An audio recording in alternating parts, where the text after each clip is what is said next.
Hello everybody and welcome back to the VINMAN 900 reviews the Home Alone Christmas series. Well, we took a look at Home Alone 2 last week.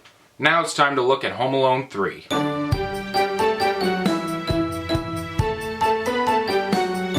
After part 2 was essentially a huge hit and a huge shit at the same time, obviously John Hughes wanted to make another one. However, there are lots of problems. Home Alone 3 was originally supposed to be a movie with Kevin as a teenager, but Macaulay Culkin had quit acting around this point. The idea was later centered around Harry and Marv traumatizing Fuller, Kevin's little cousin. But Joe Pesci and Daniel Stern didn't want to come back either because they wanted to focus on other things. Chris Columbus also wouldn't come back to direct, and even John Williams wouldn't come back for the music. So, by that point, you'd think that John Hughes would just give up and not make a Home Alone 3, but lo and behold, Home Alone 3 happened, with a completely different cast, and everybody hated it. Except for Roger Ebert, who actually said that this film was better than the first one. This movie empowers little kids. This is the one where they finally got it right. I liked it better than the other two. Than the original Home Alone? Little kids love the idea that they can somehow affect the outcome, that they can have power over grown-ups. That's they can defend one. themselves and be smart and think about things. He hammers and thugs in this in the movie, first it's one. not as violent as the second one. The kid is charming. He really is a good little actor. And the plot is smarter than the other completely movies. disagree. Hates the first Home Alone movie because it's not realistic, likes part 3. This is Home Alone 3. So the movie begins with the classic Home Alone music, which is a pretty clever throwback to the first two. Maybe this won't be so bad after all. And then we come to fucking Hong Kong! Congratulations, movie. You literally could not have screwed up the opening shot of your movie more if you tried. Oh well. In Hong Kong, we're introduced to Peter Beaupre, who's working with this gang to steal a chip to destroy half of Asia and dominate an entire region. But whoever possesses this chip could dominate the entire region. This is Home Alone, not Die Hard 6! Oh well, eventually they get the chip and then they hide it in a toy car to get it past airport security. Since when do airports scan for computer chips? You do realize that literally every single electronic device in the world has one, right? However, their luggage gets mixed up with this old lady, who just so happens to have the exact same bag in the exact same airport in the exact same security check-in. I checked the Dallas, Miami, New York, and Denver lounges. Nothing. Bars, restaurants, club lounge, clean. When I was in the John, I didn't see anything in there. Okay, that was pretty funny. It has to be on a plane. I mean, not necessarily. I mean, you could have just not seen it. So they decide to board the flight to Chicago, which is currently boarding right now. Yeah, Chicago, that's where the McAllisters live, but they're not in this movie at all. So in Chicago, they follow the old lady, but they just missed her taxi ride. But it's cool. They got a picture of the taxi number with their glove camera. How the hell did they get that past airport security? Later that night, they interrogate the taxi driver. Excuse me, Pop. Can I ask you something? What? You had a fare from the airport around 16:20 hours, January 8th. Wait, this movie's set in January? But this is Home Alone. It's a Christmas movie. Home Alone 3 has already messed up another thing. It's not even a Christmas movie. You got an address on them? Well, North Devon Park, Washington Street. Describe the house, please. Why do they need the description of the house? They have the address. Anyways, we cut to the lead of the movie, Alex, played by Alex D. Linz. And I gotta give credit where it's due, Linz is actually pretty good in this movie. All done, Mrs. S. I'm exhausted and sweaty, but you can't see because I'm all covered up. And I just feel like he isn't given enough credit here, because he's doing a really good job. And for those of you who are saying, well, why isn't Culkin returning? Well, he quit acting around this time, and he was also an adult by this point, and a grown-up Macaulay Culkin is not exactly family entertainment. You were supposed to deal with the snow promptly, weren't you? Yes, but Butts are for ashtrays. I don't care for excuses. We had an understanding, and you broke it. Your word is worthless. Jesus Christ, this lady's just as charming as a punch to my ballsack. So because the luggage got mixed up, she couldn't pay him with the bread that she promised him. But it's cool, she gives him a remote-controlled car which has a chip to destroy half of Asia. So Alex walks home just as the criminals arrive at the street. How did they not see him carrying the box? So the crooks drive up to the street and come up with the dumbest plan I have ever heard in any movie I've ever seen. There are 14 houses. The toy car must be in one of them. We're going to have to search them all. Wait, what? We're going to have to search them all. Why? Why do you have to search every single house in the neighborhood to find the toy car? Don't you guys have the address? Didn't the taxi driver give you the address? You got an address on that? Well, North Devon Park, Washington Street. Proofread your goddamn script. We're gonna work houses in broad daylight? No, you freaking... Look, you know what the lady who has the remote control car looks like, right? So just knock on one of the 14 houses and ask them about the lady that matches your description. And then once they tell you her address, knock on her door and question her about the car. And when she tells you that the car is at Alex's house, knock on their door and offer them some cash or something for it. It's not like they don't have enough money because they outright buy a house the next day. Just have the lady here pose as a mother and say that the car was meant for her son or something. You don't need to break into every single house, you stupid terrorist clowns. Ugh. You know what? We're not even 10 minutes in and I'm already ranting. Meanwhile, back at the house, we're introduced to more of the family. We have a workaholic mom, workaholic dad, Scarlett Johansson, and not Buzz. Your brother's bug. Your brother's bug. Careful, careful. Oh, bullseye. So Alex goes to the bathroom and is quite freaked out about something.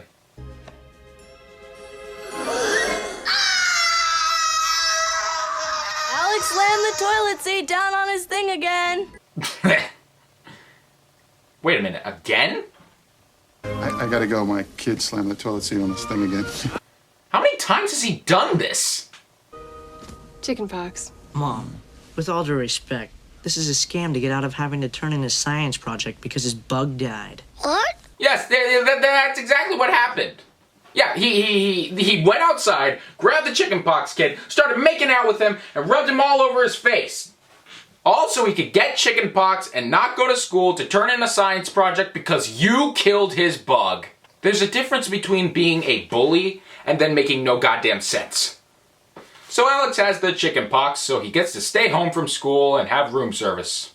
Anyways, Alex's mom is on a work phone call where they're trying to convince her to come to the office and leave her sick son home alone. I know, I promised you, but my child wasn't sick when I promised you. There's no... Okay, fine. What? That's it? That's all you need? That's all you need to convince you? It's like, no, you need to come over here. Oh no, my son's sick. Oh, but here's the situation. Okay, I'm on my way. So Alex's mother tells him that he's going to be home alone for about an hour. I'll be gone an hour at the very most. I called Mrs. Hess and told her you'll be alone, and You call Mrs. Hess? She knows I'm going to be alone? She said if anything comes up, she'll be right over. Wait, why don't you just have her come over? I mean, I know she's a bitch, but she's still a babysitter. Your child is sick. She could get tanked up on iced tea and come over and make me smoke cigarettes. Oh, don't be ridiculous. What do I do if there's a tornado? Wait, what? What do I do if there's a tornado? Wow, that was a very quick shift. Talking about Mrs. Hess, wondering if she's gonna come over, and all of a sudden, what am I gonna do in a freaking tornado? Jeez, that's the most random question I've ever heard in a motion picture. So later that day, the crooks steal a dog. Why? So Alex is left home alone and he decides to look through his telescope. He spots the crooks doing some fishy stuff, but then he looks inside one of the houses and notices that there's somebody inside the house. And he even notices one of the bad guys walking the dog that they stole. It's already stupid enough that they stole the dog for no reason, but now they're starting to walk the damn thing in the neighborhood. What, you steal a dog and then walk it around in the neighborhood in which you stole it? Are you high? But unlike Kevin, this little prick actually decides to call the police. So after Alex calls the cops, the police arrive, but the bad guys get away. So Alex is in trouble for calling the cops, supposedly making a phony phone call. So the bad guys are suspicious as to who called the cops. I don't think it's just anybody. I think it's someone on our street. Someone we are not tracking. No shit. So, you okay? Positively. Give me a kiss. All right. Dad? You know, I'm starting to think that this is the type of guy who usually forgets to put things on. That's why he has 3 kids. So the next day, Alex looks through his telescope and sees the bad guys doing some sketchy stuff, and then notices another bad guy that's inside one of the houses, so he goes to call the cops, and then the cops arrive, but the bad guys get away. Wait, we just saw this! Also, considering the events of yesterday, why would the police listen to the same kid 2 days in a frickin' row? So the cops are talking to Alex, telling him not to call the police unless there is a serious emergency. Son, this is the second time in 2 days that you've called the police. It's a very serious matter when a person calls the police. Alex, apologize to the chief and go up to your room. Excuse me for being a good citizen. Ooh, savage. So Alex starts talking to his pet rat and comes to the conclusion that since the bad guys aren't stealing anything in the houses that they've broken into, they're probably looking for something special. So then Alex has left home alone again for the third time. 3 days in a row. 3 days! But with a camera and some duct tape, he's able to make a wireless home security system. The 5-year-old made a wireless home security system. So he enters the house that the crooks broke into via the cat door. Convenient that these guys have a cat, or else he'd be screwed. Where he finds the bad guy, but the bad guy also finds him. So it leads to a dumb chase scene. And he also trains the parrot to leave a fake voicemail to make it seem like the lady is still home. With the thief distracted, he makes a grand escape, but things don't go too well. So the bad guys get the car and turn off the camera, and it seems like it's game over. And they decide to take out the tape instead of taking out the chip first? What? Why? You've been looking for this thing for 3 days!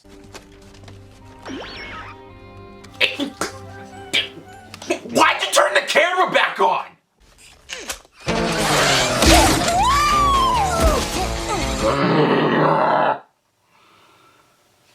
That scene was so stupid. So we get a dumb chase scene against the bad guys and the remote control car. We get unfunny pratfalls after unfunny pratfalls and stupid slapstick with more stupid slapstick. The car eventually makes it back to Alex's house, but unfortunately, the bad guys took the tape. Later that night, Alex is playing around with the toy car and then opens it up to find the missile chip. He then calls a recruiting office for the Air Force and explains the situation. They don't believe him, but he does give them the number on the chip. Later that night, we cut back to the bad guys. It's a kid. The cops come twice. They don't believe the kid. He takes matters into his own hands. It can't be anything else. I know. I read the back of the DVD case. Later, the crooks call Alex's mother and question her about the car. Soon as Alex catches on, he disconnects the call and tries to explain to his mother that the people over the phone are dangerous. She then calls him back, but the phone call has been rerouted. Outgoing call. No, that's an incoming call. You're not making the call. They're calling you. That's an incoming call. Anyways, Alex then has his big speech. They'll understand when I'm done. They'll know I was telling the truth. That's awesome, kid. I'm not gonna cry or feel sad or scared. Yeah, you said it. They're grown-ups and they're criminals. Okay, good. But this is my neighborhood and this is my house. Okay, great job, kid, alright? No matter how old they are, no matter how big they are, they can't beat me here. Okay, kid, you should start preparing now. Can't beat me at home. Jesus Christ, this is going on forever! I mean, do you remember Kevin's speech? It was short and to the point, and it was still awesome! This is my house. I have to defend it. You can mess with a lot of things, but you can't mess with kids on Christmas. But this is like an entire election speech! So that night, Alex prepares for battle. The next morning, the crooks are approaching the house with the dog that they stole. Again! Why are they walking the dog in the neighborhood of which they stole it? So he attracts the dog with a dog whistle. He doesn't have a dog, but he has a dog whistle. But with the dog whistle, he manages to trap the bad guy with our first trap.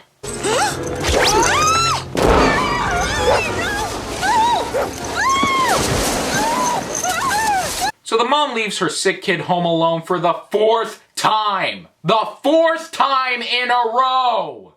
Although this time she does call Mrs. Hess and tell her to come over. Regardless, the bad guys capture Mrs. Hess before she can make it over to Alex's house. Why are you closing the door?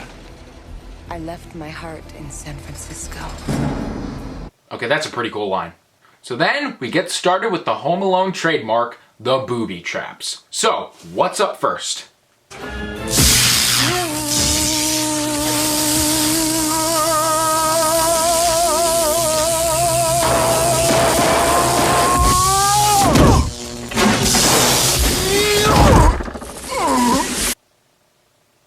Yep. That's the first trap of this Home Alone movie. The electric chair. Seriously, guys, the traps in this film are freaking brutal. And they're also so stupid and precise. Like, Alex would have to know exactly what position the bad guys will be in order for these traps to work. But it's because the fact that they're so brutal, you kind of want to laugh at it.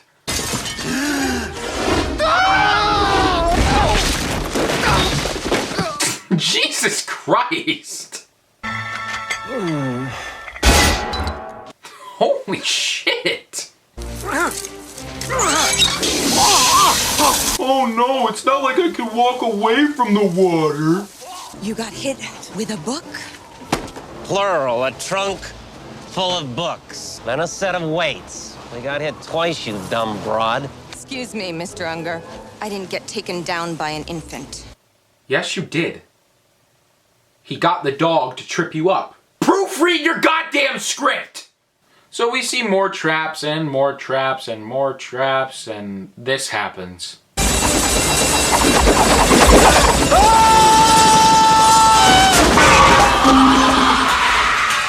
Jesus Christ, that wasn't even funny! That was horrifying!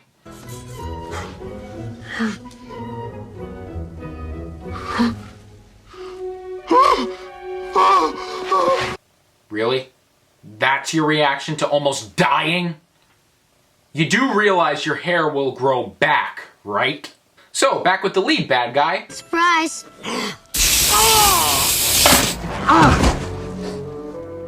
What a loser. Me! Well, good thing that blade was an inch more to the right. What a loser. Regardless, he enters the house, and Alex manages to trick him with a crying baby doll. Good God, that's gotta be the most depressing toy I've ever seen in my life.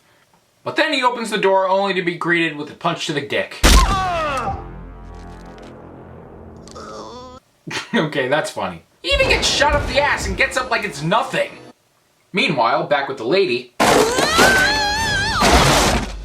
things could be better. What's she doing?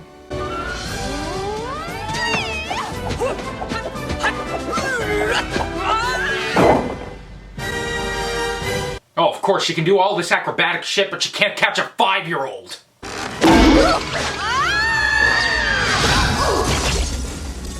Okay, this movie is illegal. Because in order to fully appreciate it, you gotta be on some pretty lethal substance. Eventually, all the bad guys reunite just when the mother calls the house.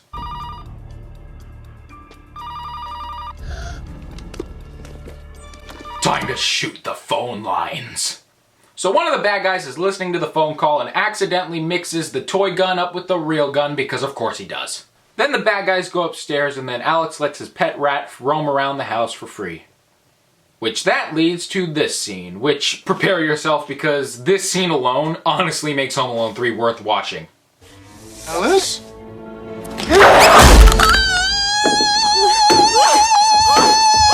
So then the kid escapes via the dumbwaiter just as the bad guys get to the attic.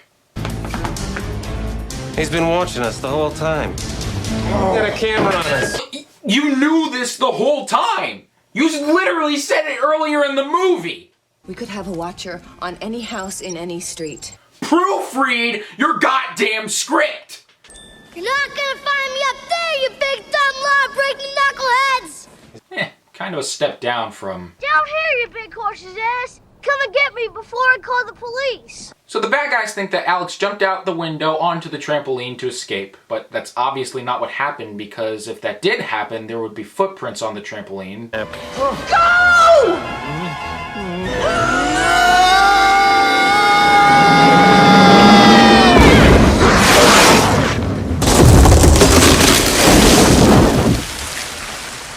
After that, the lady bad guy hears the dumbwaiter. Here I come, you little brat.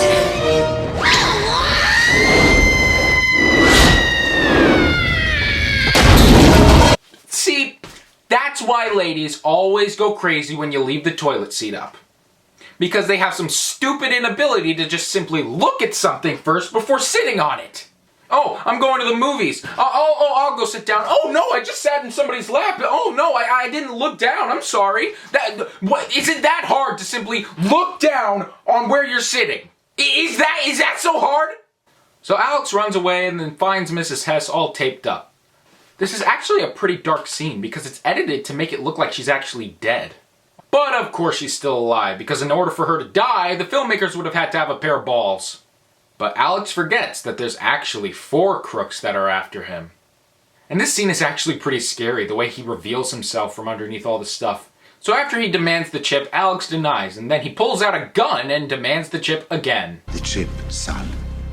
Give me the chip. And that doesn't belong to you either. What?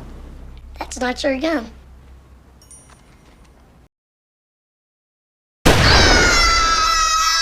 No, in reality, Alex actually has the real gun.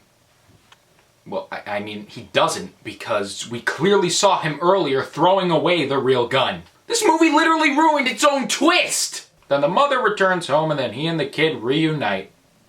Which doesn't leave much of an impact because they haven't been apart for very long, like, at all. Like, in the first 2 movies, he's been, like, home alone. Like he thought he was never going to see his mom again. But in this movie, it's just like she left for a while to get some papers for work. Like, he knew that she was going to come back. Like, why is this so emotional? And then the police approach Alex to ask him about the crooks. There's 2 guys in our pool and a woman in our basement. The other one's gone. There's him? Yep. 7 years they've been after this guy. He always manages to slip away. And now a 5-year-old catches him. This is the worst day of my life. Thanks. So all the bad guys get arrested and the father returns home to gift his son a toy car. Oh, the irony. And that was Home Alone 3. It's not very good. But with that said, I also don't really think that this movie is that bad either. I mean, yeah, this film was doomed from the start considering that none of the original cast returned. But literally, the only reason why people seem to hate this film is simply because Kevin isn't in it. But they never even gave the new kid a chance. The new kid is actually pretty charming in this role. The kid in this film is doing a really good job, and he actually does manage to capture some of the charm that Macaulay Culkin had in the first 2 films. And I really feel like the kid isn't given enough credit here. Literally, all the complaints about Home Alone 3 is that none of the original cast is in the movie. All the reviews that say, Kevin's not in it, Kevin's not in it, 0 out of 10. But that's not what bothers me about Home Alone 3. What bothers me about Home Alone 3 is just the fact that it feels less like a movie and more like a G-rated TV special. But if you were to forget about the cast and actually watch this movie as if you've never seen any Home Alone movie, it's really not as bad as people say it is. Now yes, there are some legitimate problems with the movie, but there are problems with the original Home Alone movies too. Now yes, people do have some other complaints besides just the cast. The second most common complaint about this movie is how implausible it is. Well, to that I say, was Home Alone ever plausible? I mean, you have to suspend your disbelief for all these movies in order to enjoy them. But people only complain about Home Alone 3 not being realistic. Every Home Alone movie isn't realistic, even the first one. Now, I'm not saying that this film is good, but I'm also not saying it's bad. And a lot of critics complain about all the childish shit that's in this movie, but that was basically Home Alone's target. Kids. All the Home Alone movies are kids' movies. Actually, I take that back. They're more family movies than they are kids' movies. But I feel like this film is aimed more to kids than it is the whole family. I know this because I loved this film as a kid. Sure, lots of parents might not want to watch this movie, but if you have kids that want to watch it, there are definitely a lot worse films to put on. Like this piece of shit, for example. That's the only way I can recommend this movie. Show it to your kids. So this has been VINMAN 900 reviewing Home Alone 3. Stay tuned for next week where I review Home Alone 1.